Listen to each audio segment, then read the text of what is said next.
네, 아시아와 아프리카 국가들이 공항이나 항만 등 기반시설 개발을 위해 중국으로부터 돈을 빌렸다가 최근 줄줄이 재정난에 시달리고 있습니다.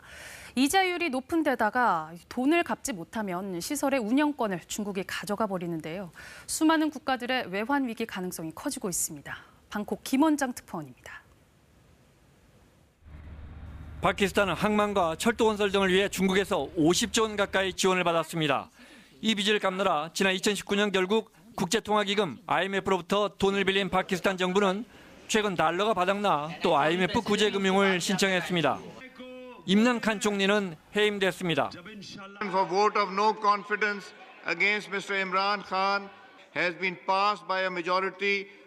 역시 중국 자본을 빌려와 건설한 우간다의 엔테베 공항. 하지만 돈을 갚지 못하자 운영권을 중국에 넘겨야 한다는 사실이 드러났습니다. 라오스와 캄보디아 등 동남아 국가들은 물론 탄자니아와 케냐 등 거의 모든 아프리카 국가들이 중국으로부터 빌린 돈을 갚지 못하고 재정난에 시달리고 있습니다. 중국 정부의 개발 원전은 대부분 대출 형식으로 이자율도 높습니다.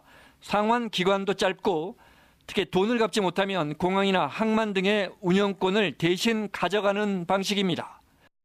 역시 중국 자본으로 건설된 스리랑카의 한반도타항. 부채를 갚지 못하자 운영권이 중국 항만공사로 넘어갔습니다. 스리랑카 정부는 결국 채무 불이행을 선언했습니다. 这样一个类似于当年蛇口的这样一个样板，我们想呢，通过这样的模式，港口的开发，带动园区的发展，再带动城市的发展，将把这里变成一个斯里兰卡的蛇口。 국제통화기금 IMF는 중국 빚을 갚기 위한 대출은 어렵다는 입장이어서 당장 IMF 구제금융을 받기도 쉽지 않은 상황입니다.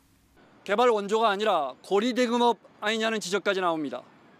태국과 말레이시아 등 일부 국가들은 이미 중국과의 대규모 프로젝트들을 축소하고 있습니다.